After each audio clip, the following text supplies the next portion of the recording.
ArsenalFanTV, Mo, really disappointing result today. What went wrong? Do you know what?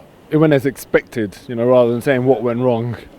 I didn't expect to come here and get a result today, that. And that's a real shame because that's not the football that I have been brought up on.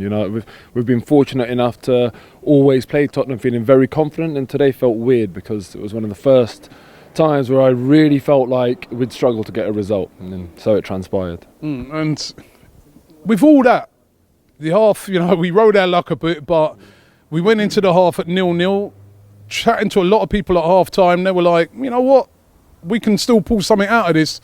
And then just in a moment, the game's over. Yeah, I mean, look, even at half time, I wasn't confident. I don't want to be rude, but I don't really know what game anyone was watching if they thought that we were going to get something out of it. Christian Eriksen practically missed an open goal. Even in the second half, Peter Cech made some fantastic saves. He kept the score respectable.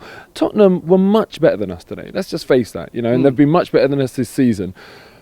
And, obviously this sort of game is going to bring up those conversations about a power shift and all that sort of stuff. And look, I'm not even going to tell you what I think, but a wise... I'll ask you what you think. What do you think? Has there been a power shift? No, I'll delegate that to what a wise old head in Tottenham colours came up to me and said. And he said, look, the talk of a power shift is nonsense. The fact of the matter is we're starting our journey to becoming, I'm not saying they're going to do this or they are, but they're trying to start their journey to becoming a European giant, qualifying for Europe year in, year out, build a big stadium, increase all their commercial deals and all that sort of stuff. They're on that journey now. A power shift will not occur until you've won at least a trophy. Never mind all of that stuff. Even if you're not a European giant and you're winning trophies, then you can start talking about a power shift.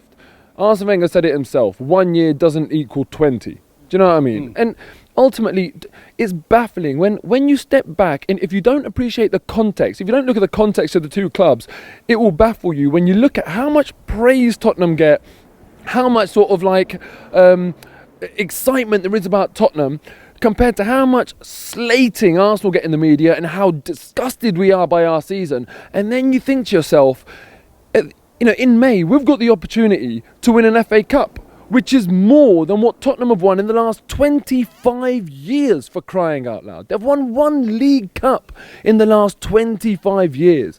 And let's just put that into perspective here. It's crazy that Tottenham are getting so much love. They've won nothing yet. Pochettino's going to be, he's a great manager. He's won nothing yet. I'm not saying that it's not going to happen. Tottenham are looking very strong. They're making some serious strides. And yes, as an Arsenal fan, it is worrying. But you cannot claim that there's been a power shift until you've achieved something. There is no power shift. What do we do to rein it back? Because, forget power shift. Well, like you said, they're a better team than us at the moment, which they proved today. Let me say sorry to interrupt you. One last thing. If a Tottenham fan is watching this thinking, oh, shut up, you're only saying that because you're an Arsenal fan, just ask yourself, if a Leicester fan came up to you last year after they clinched a title and said, oh, it's a power shift now, Leicester are going to be winning it, Leicester are going to be dominating, Leicester are going to finish above all these teams again next year, you'd say to them, shut up, come on, it's 1 year. You just calm yourself down, relax, kid. See what you do next year and then come back. And next year, I'll always predict back to normal. Arsenal finish above Tottenham again. We've got a rebuilding job to do in summer. And if we do it, and that's what it comes on to what you're asking me now, but you need to calm yourselves down with this power shift nonsense. And that's exactly what it is. And go and talk to some experienced Tottenham fans and they'll tell you, just calm down. Let's consolidate our achievements this year. But as for... Will we pull it back?